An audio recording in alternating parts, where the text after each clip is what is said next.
What the heck is Formula One? Pole position, strategy, yachts and parties, safety car, Ferrari. beautiful corners. Oh, right, okay. There's a car in front of you. Try and overtake it. Oh, I hate you so much. Hello, you fools. Welcome back to another Formula Fools podcast. Are you pulling a face? Sorry, Lydia just pulled a face. I think she's confused because I'm not saying it in the country's accent. Well, I don't want to be xenophobic and do a Miami accent because I know that Miami's population is a lot of South Americans and that could be quite insensitive. So I'm just going to go with plain old English. Hello, you fools. Okay. That seemed, yeah, I would have thought Miami would be one of the less offensive races to do that for, but well, sure. Listen, you're either going with like a deep South American accent or I'd be choosing like a South American cross American accent. And I don't want to do either of those because I'm not good with accents as it is. That's all for, yeah, no, that's fine. I'm all for keeping it to your normal voice. Well done. Go skiing. Welcome back to another Formula Fools podcast. I'm David, your host, your guide, your expert, as our description on Instagram and YouTube says. Sometimes I get things wrong, but I am in this relationship between me and Skin. I am the expert. And with me, as you've already heard, is the beautiful man Skin. Yes, hello, I'm here. I'm the fool, not the expert. I'm learning about it, all things F1 by picking Dave's brain. Didn't really follow it very much until I met him and he spoke about nothing else, and here we are.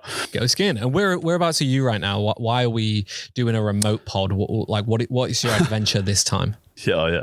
Sorry. Yeah, I say here we are. Normally we are here in a studio in Brisbane. I'm currently in Rarotonga in the Cook Islands, which is very normal. It's like this tiny little island. The circumference is 32 kilometers, and I know that because we ran it the first day we got here off the flight, which was stupid. Yeah, you guys are crazy. Yeah, I've been doing no running and was not fit enough or ready enough to do that. And that's what they hit us with on day one. So that's fun. Oh, wait, that was an activity as part of, you're out there on work. So you're doing work while you're there. So that was part of the work. Holy Moses. Yeah. I say work. We're working with Jetstar, sort of promoting that they're starting a new flight over here sort of thing. Yeah. So it wasn't like it wasn't an activity. We're here with a group of people. They didn't make everyone run it, but just the Sarah, who works in their marketing team, had the brilliant idea that like, you two idiots look like you'd have a great time running 32 Ks. Yeah. And we can't say no. So that's what we did. So the rest of the week has been quite like sore and sorry for ourselves and slowly trying to recover. Yeah. But anyway. That's fair. I saw it on the Chalk story, and as soon as I saw it, I was like, wow, they are taking this marathon training. So, literally, I saw it, and then the next day I ran a 14K, because I was like, I'm not training as well as these boys. Now I know this. I mean, yeah, I only did 14Ks, but still, like, it gave me a kick up the arse, so I'm going to still pretend that you guys ran that off your own backs.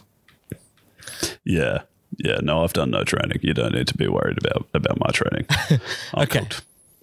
Good. But anyways, that's why I'm here. That's why we're recording remotely. So hopefully it still goes all right. Let's see how we go. So this week we're talking about the Miami Grand Prix, Skin, which obviously means we've got a hot lap recap just like every week. If you're new here, the hot lap recap is my mate Ryan Smith back in the UK. He does a little recap for you guys. If you have forgotten what happened in the race or the sprint or any of the weekend, he's going to give you a little recap to just re-jog your memory on that one.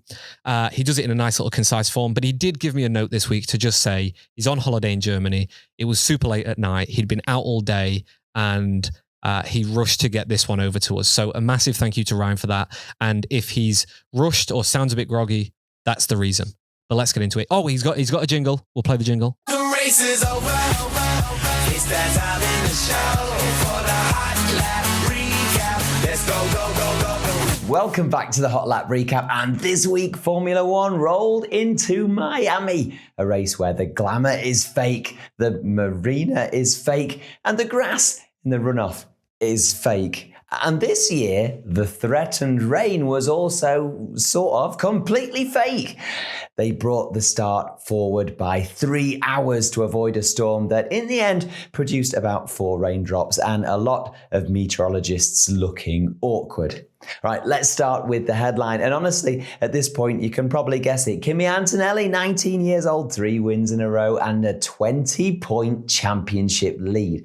He's now the first driver in Formula One history to win from his first 3 pole positions. Skin, I know you're new to this game, but I want you to understand this, right? This is not normal. This is a sort of form that usually makes a sports marketing department delirious and its reigning world champions quietly update their CVs.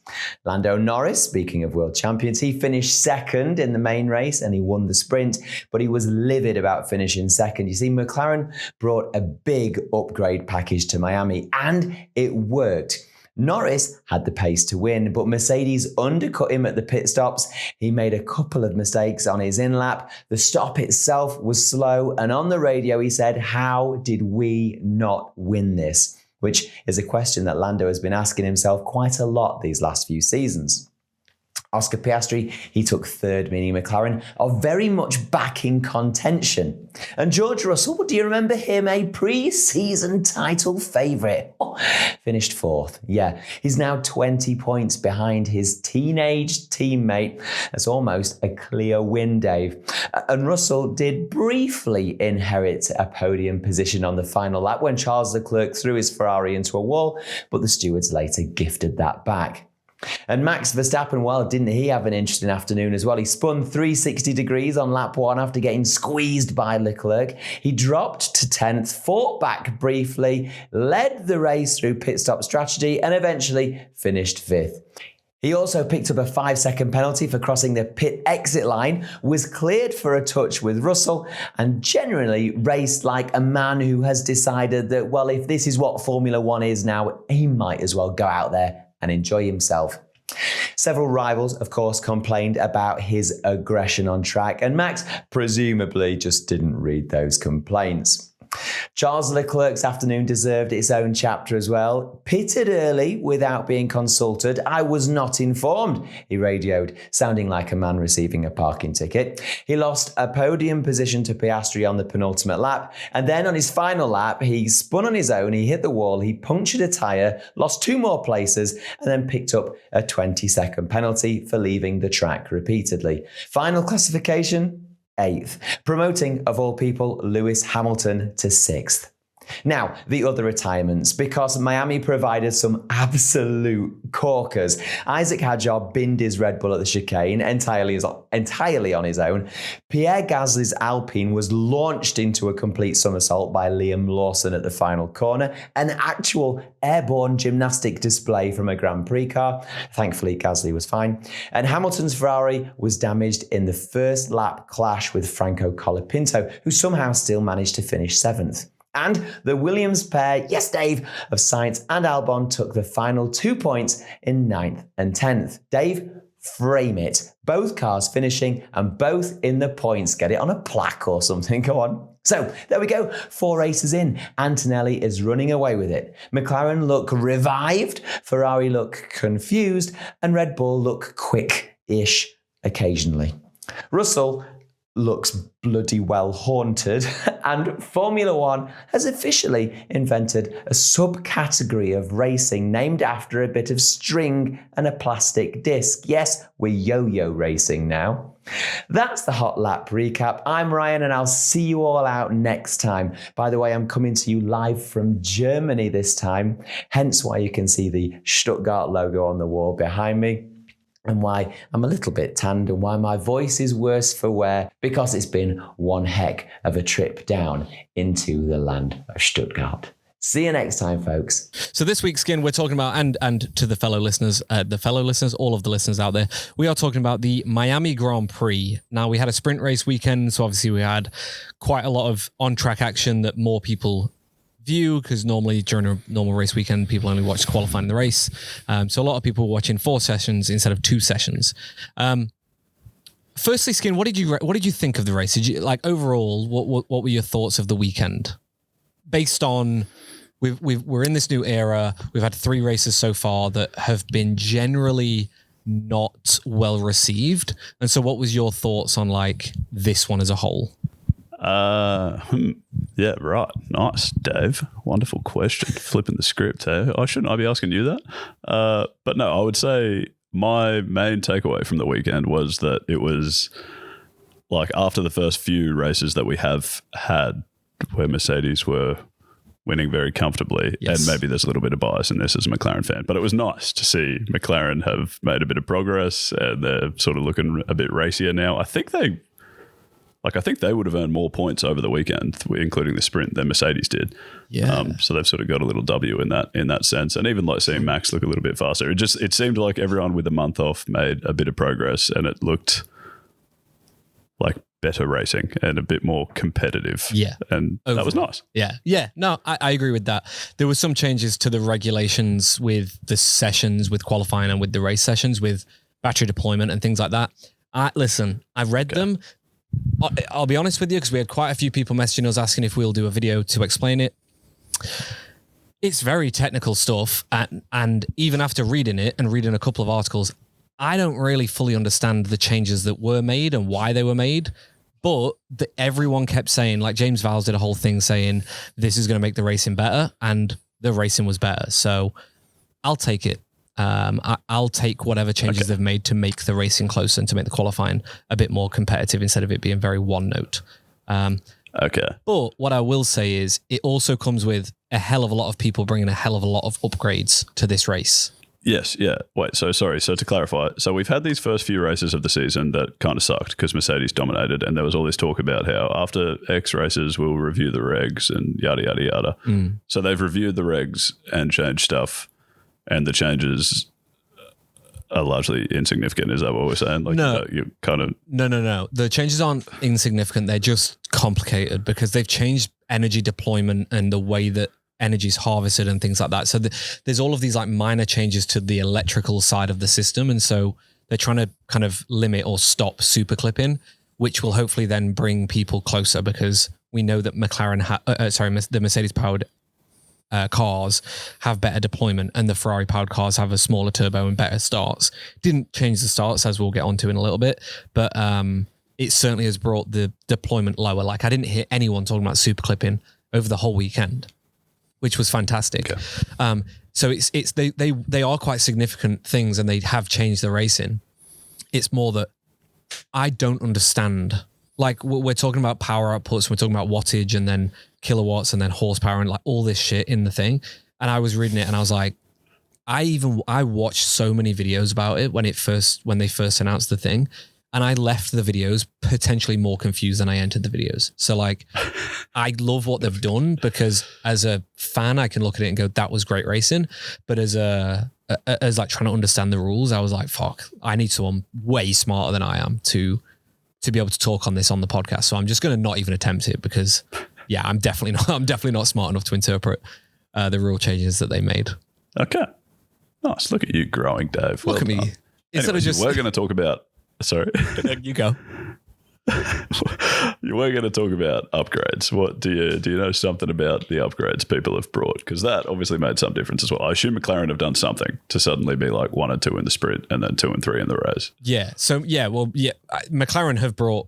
Apparently they brought the most significant amount of upgrades, which was kind of overall aerodynamics, as well as some software upgrades to the engine and to the battery deployment and things like that. So they brought quite a lot to change the car and how it's balanced and they've kind of also... Zach Brown came out on the Thursday, I think it was, in press conference, and said like they've also just learnt the car a lot more over the 4-week break. So they took all of the data and all of the learnings from the first 3 races, and they learnt how to set the car up better. And so they've understood what this car's tendencies are through high speed, low speed, and medium speed corners and things, and they've kind of figured out a pattern in which they can set it up, which is going to make it perform better. So I think for McLaren, it's kind of the whole package, right? Like they brought upgrades. They've got some software upgrades. They've got this better understanding of their car, and then they just went racing with all of this new knowledge, and it obviously worked, because both McLaren cars looked a lot faster this weekend. I mean, they both started and finished both races, so that usually helps you get more points. but yeah, they were just dominant in pretty much every session, and especially the sprint sessions. They were clearly the main team to have made huge steps forward, getting pole and then winning the sprint race. Yeah. Nice. Yeah. Go skiing. Right. Thank you, Dave. But yeah, other teams that brought upgrades, we had we had Ferrari and Red Bull obviously both running an inverted rear wing. So we've seen it on the Ferrari since preseason testing, but this was the first time they ran it in an actual quali or race session. And from Ferrari's point of view, it's like, yeah, this rear wing is great, but I was kind of disappointed with Ferrari, especially when you look at their overall point scoring from the weekend. I mean, we'll get onto the penalties a little bit later, but the overall point scoring from the whole weekend, they didn't do that great to say they brought upgrades and they were running this new rear wing. So, yeah, I was a little bit disappointed with Ferrari. Yeah, fair. That felt underwhelming, didn't it? But I mean, maybe they just got overshadowed by McLaren's brilliance, Dave. Oh, yeah. Who knows? Of course. Yeah, sorry. The unbiased McLaren fan over here. But yeah, we also saw Red Bull running the same, or the same concept rear wing to what Ferrari showed us in preseason testing. And honestly, seeing it on the Red Bull, it was like, wow, the only team on the grid to have turned that around in the 4-week break. They were, I'm going to fully imagine they were working on that from preseason. The moment they saw Ferrari doing it, I'm going to fully imagine that since February that was in development. And they're just the first of many to bring it. I'm going to suspect we will see it on other cars by the end of the season. And it seemed to work. Obviously, they brought other upgrades. It wasn't just that one, but I think that's the main one. That's the clearest one we can look at on the Red Bull and say, well, you were dog shit for the first 3 races. And now you all of a sudden had a car that was competitive in qualifying, competitive in the sprint, and then very competitive in the main race. Obviously, Max with his spin and everything like that didn't help, but the way that he cut back through the field and made overtakes was insane compared to the first 3 races of the season. Yeah, it was cool to see. It was, the first few races of the season were quite disappointing. Like you expect Max things from Max. Yeah. And then he was like in the middle and toward the back of the pack. It was like, oh, I don't know what's going on here. Yeah. It was cool to see. Like he was on P2 in qualifying, and I presume had whatever happened on lap 1 not happened, he probably would have finished somewhere up around there. So it's exciting. Yeah, it's very exciting. Honestly, I'm so annoyed that he did that spin, because I would have loved to see what he could have done. He could have potentially won the race, which would have been amazing to see him win his first race of the season. After such a long break and after 3 bad races, it would be such a comeback. So I'm freaking hyped for whatever the next race is, which is like fucking 3 weeks away again. Question. Can you tell me about that spin? Like, was that just 100% his fault? Like, what happened there? Because it kind of looked, I never really got to see, I don't know what, stream or whatever I was watching, but I never really got to see like a super clear replay. But it looked like Charles was on the other side of him, like just to the outside of him. And it looked like they were very close. Like, did they make contact or what happened? Not from the replay I saw. I can't remember seeing them make contact, no. But it was 100% Max's fault. The way I kind of look at it was, from Max's on board, it looked like he thought he had cleared Charles, and then Charles came out of nowhere. He all of a sudden saw him on the right-hand side and then just kind of shit the bed, twitched his steering wheel, and at the same time was applying heavy throttle, which then caused his rears to light up, and it just caused a 180. I'll tell you what, though, I saw a fan video from the grandstand on the inside of the corner. His recovery to catch it and then turn the car back around with momentum was fucking insane. Like, it was unreal. That just like to know when to spin it round and then put the power back on to keep going. Genuinely insane. Like, he did really real good, but yeah, no, it was 1,000% his fault. And I think I heard a radio message after the race, and he said after the race, he was like, that was my fault kind of thing. So yeah, like, he knew. I think he knew straight away, like, because that was it. He apologized to the team, didn't he? Yeah, and straight away. Like, you don't normally hear Max apologizing, so that's when you know he knows he's fucked up. There was upgrades up and down the grid, and I'll get on to some of the other upgrades for lower down the grid. With some of the other teams, there's 3 teams in particular later on in the pod I want to talk about, with Williams, Haas, and Aston Martin. So that's a little forward sell for you.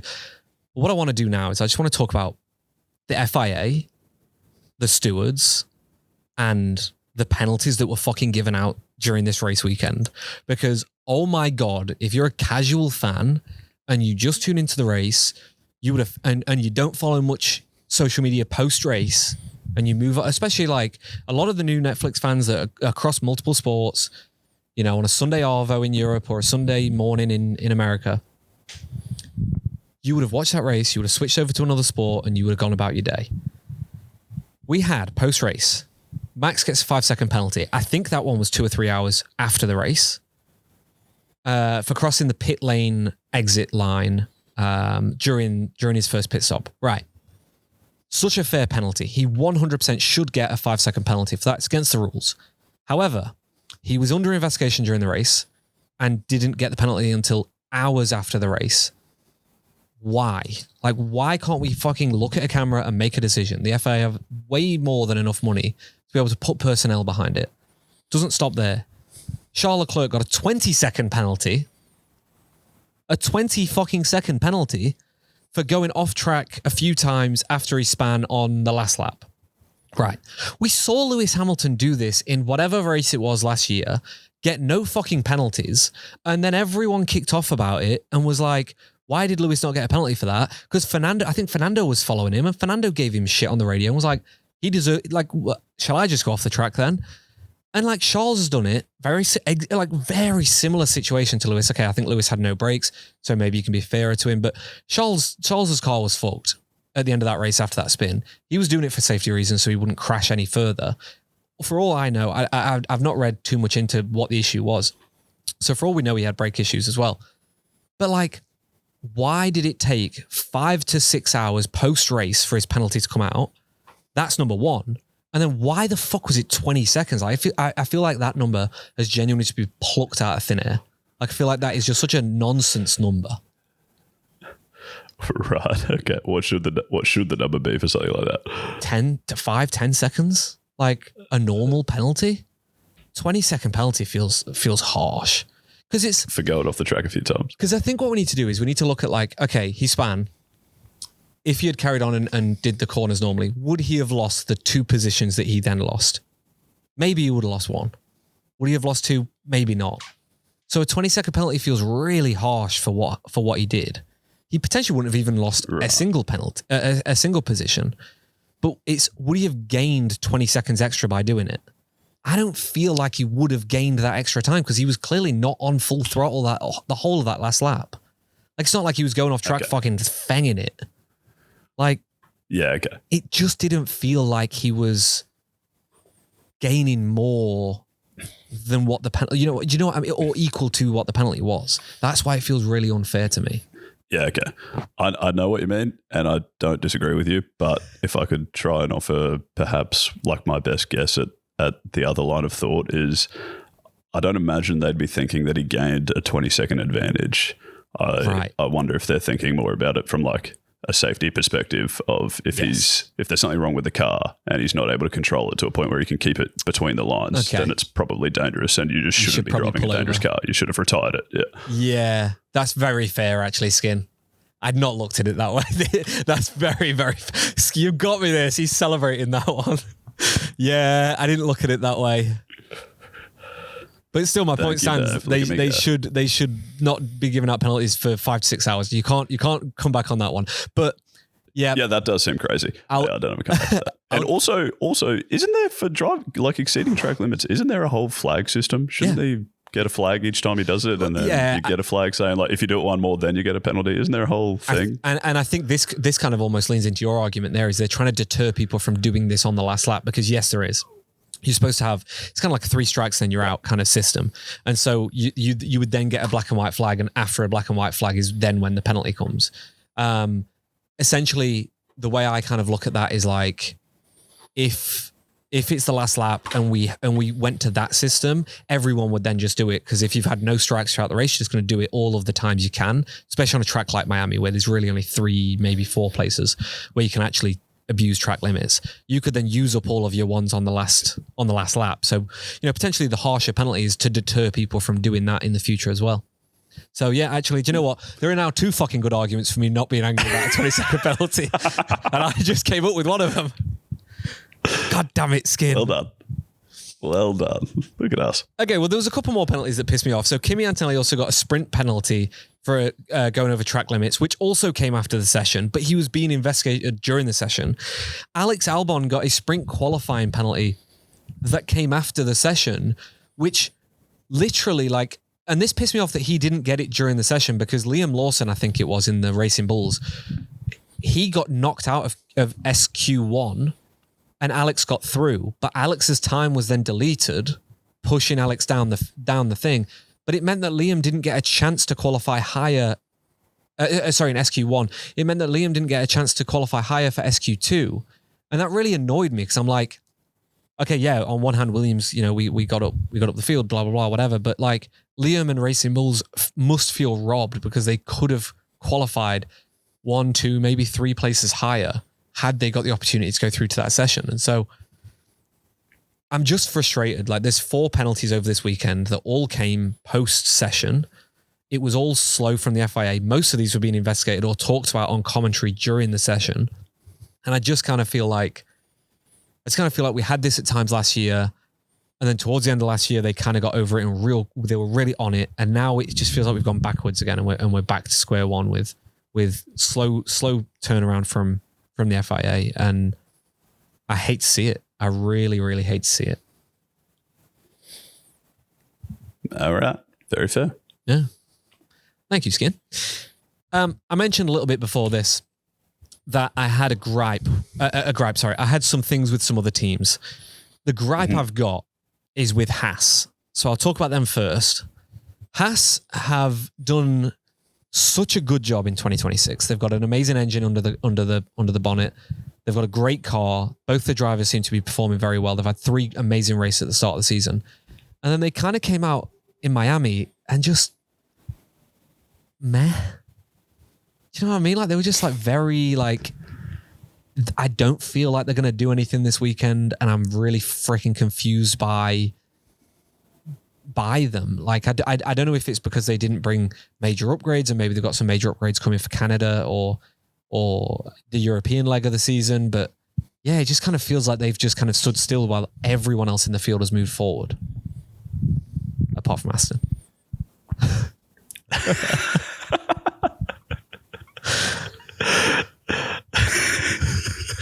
Yeah. Okay. Very fair. Yeah. You know what I mean? I know what you mean. Yeah. I don't really have much to add to that. That's pretty spot on. Yeah. But this is my point, right? Is I was messaging someone on the Fool's Instagram account about the race, and they said they were like, oh, who do you think is going to be your Fool of the Week? And I'm like, well, it's fucking Haas. Well, okay, no, it's not. It's not because of that same answer. Aston still exists, but even during the sprint race, I remember turning to Lydia and saying I was like, hey, what the fuck are they doing? They're not doing anything. And they just had 2 amazing races. And then during the race, we were saying the exact same thing. It was just what are Haas doing? Williams just made them look silly. And Haas had Williams' number. So me and the Haas chap, and I think I've said it on a net before, but me and the Haas chap have got a bet this season that whoever wins out of Haas or Williams, obviously he's a Haas fan, I'm a Williams fan, whoever wins in the constructors out of these 2 teams, the other person has to buy the opposite t-shirt and declare on their socials that they are officially a Haas or a Williams fan, right? So I messaged him after Japan, and I was, I think I messaged him after Australia and then again after Japan, and I was like, I may as well just buy the Haas t-shirt now, to which he was like, well, if you're going to do it with this discount code. Fucking, he's got a hook up there with Haas. So I was almost committed to buying the fucking Haas t-shirt early doors. But now I'm like, okay, well, 1 minute, Williams just beat them in both races, and we're looking stronger after this race weekend. So I'm not going to count my chickens yet, because Haas didn't impress me this weekend. And Henry, I hope you're listening, because you maybe need to buy that Williams t-shirt. You know what I'm saying? Okay. All right. Yeah, I know what you said. It's comical that you're having such a passionate discussion about Williams versus Haas, who are on 5 and 18 points for the season. But it's quite disappointing that we're on 5 points. Yeah. But let's talk about Williams, because this was the next team I wanted to talk about. Obviously, I'm not an idiot. Sure. So I wrote on my notes, Williams are gurus again. And then I also wrote the next line. I mean, not really, but we got points, so I'm excited. You got the least points possible. Yeah, we got... Yeah. All right, Skin. Did 9 and 10. We didn't get the least points possible because we could have only got one. Well, yeah, I guess you could have got just 10, yeah. Yeah. So, you know. But yeah, Williams upgrades are looking very tasty. They're looking very nice. James said on, I think he put a thing out on the Wednesday saying that the upgrades they've brought have shaved a little bit of weight off. They're expecting the car to move forward, and with the way that their R&D is going, they're expecting this to not just be the first upgrade that pushes them forward this season. Now, I'm not an idiot, and I don't think that Williams are back to where they were last year, but it's a step in the right direction for Williams being champions in 2027, Skin. You've heard it here first. Get on the hype train, everyone, because we're moving in a forward direction, and James Vowles is the conductor. Oh, Dave. Very good. You're excited about the car moving forward. That's sad. If it were moving backwards, there'd be in serious strife. Yeah, that would not be ideal, but also would not surprise me from Williams. Okay, we've teased everyone enough. We've heard it from Ryan in the Hot Lap recap. Aston Martin are dog shit, and I could not have been more disappointed with my preseason predictions of Aston Martin winning the championship after I saw this stat. Now, I'm not sure if you've heard this one, Skin. So Aston Martin, after that, I think it was the sprint qualifying, they did a lap time that was slower than obviously everyone on the Formula One grid, but it was also slower than every single Formula 2 car in their qualifying session. Meaning if you put Aston Martin in the Formula 2 qualifying session, they would have still qualified last and second to last. Skin's face. Whoa. Yeah. That's not good. Whoa. That's amazingly not good. I don't know if this is the first time. It must be the first time in recent history that this has happened. But holy shit. Adrian Newey's insane paycheck that Aston Martin are paying to him is so under question right now. Like, everyone in that team must be questioning everything about this man, because that is one of the, like, Fernando Alonso is famous for the GP2 engine GP2 quote when he was in McLaren and they had the McLaren Honda. But this is a new level, because this is not even, this is now to a level where it's like, should we put them in the Formula 3 race? And then they'd maybe be midfield or competing for the front. Like, this is so bad. Yeah, wow. That's staggering. Yeah. Are you fucking glad that you gave that Aston Martin jacket away, and that two and a half years ago you didn't choose Aston? You were debating Aston Martin and McLaren when we first started this podcast. Yeah, I almost became an Aston Martin man. I'm very happy with that decision. I mean, the jacket was nice enough, to be fair. Yeah, it was actually a very nice jacket. Could have gotten around wearing that, but it was just overpriced. Yeah. But yeah, well, yeah. Now it would be embarrassing wearing it now. So yeah, very, very happy with where I'm at. Yeah. Yeah. Wow, that's amazing. And again, we, like, in this world, what's going to happen? Like, surely if that continues till the end of the season, they're like you can't have them in the competition next year doing the same thing, can you? Like, what happens? I don't understand how the 107 rule didn't come into question. Like what happened in Australia. Like, surely that's way off of the leader's pace. I've not done the math on it. I'm literally just thinking about this now, but like, I didn't hear anyone talking about the 107 rule. I didn't hear the commentators mention it when I saw this stat or anything, but surely they had to be just outside of that or very close to that. But yes, I don't know what's going to happen to them for the rest of the season. Like, it's fucking embarrassing for the shareholders. It's embarrassing for everyone in that team. And I think it's just very embarrassing for Formula One to see one of the teams be this far off the pace.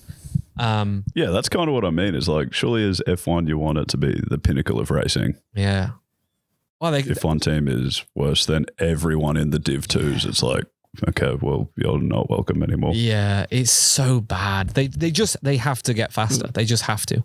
Like, I just don't see how this continues. The only promising thing that we can take from the Aston Martin race weekend at Miami was they got rid of their vibration issues for the most part. So the drivers this was the first race of the season that both drivers finished as well. So, like, let's look at positives. They both finished. Mm-hmm. They don't have these crazy vibration issues. So they can at least now potentially stop looking at fixing problems and they can start looking at improving the car and improving what they've got. But fuck, this is such a bad place to be for. And also, let's face it, 4 races in, but technically we should be 6 races in, and they're here.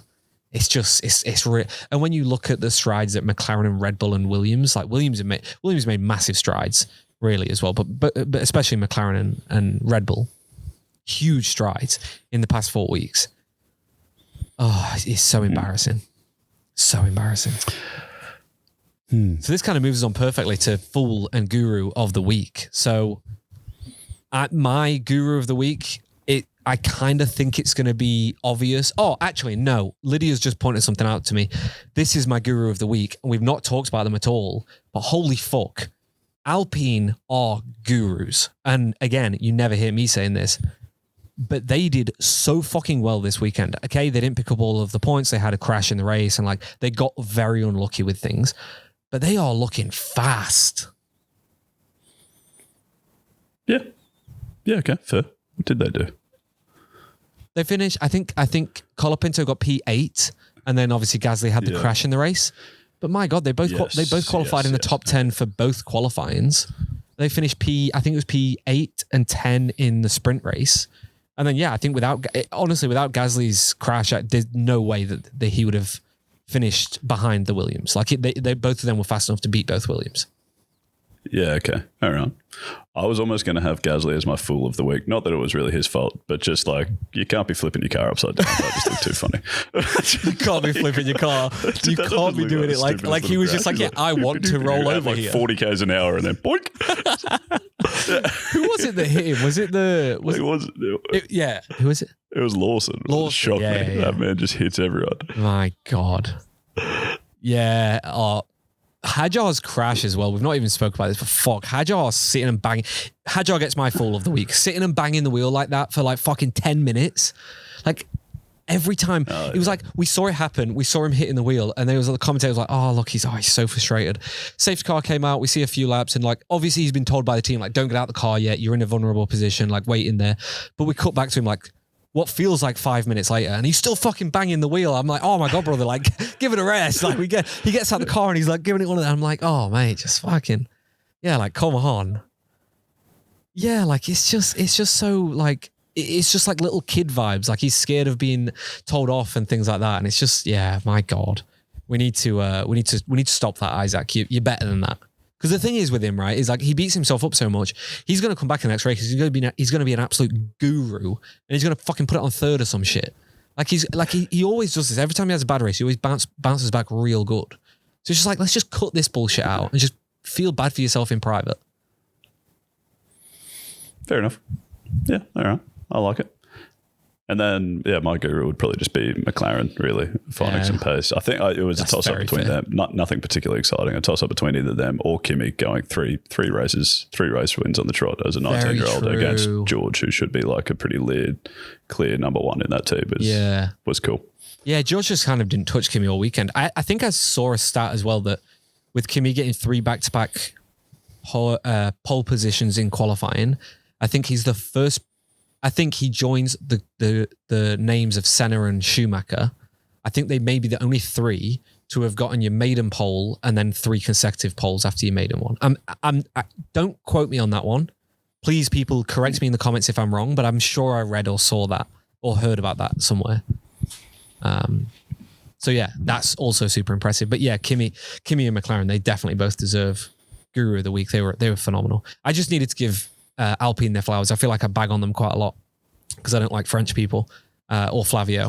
But oh my God, they're doing quite well this season, and this was definitely their best race. But that's kind of all we've got time for. I've not done a preview into the next race because we've got we've kind of got 3 special episodes coming out. So this episode comes out on the Wednesday, hopefully. This week we've also got a deep dive into Crashgate coming out, which we did shoot a couple of weeks ago. I got busy. I started a new job, so it kind of got pushed to the back. So that is now going out at the end of this week. So listen out for that. If you've heard us quoting or talking about Crashgate, we've done a deep dive. Skin had some phenomenal questions. I'm super happy with the episode.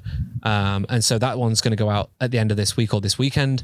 And then next week, we're going to do an episode on Spygate, and we're also going to do an episode on the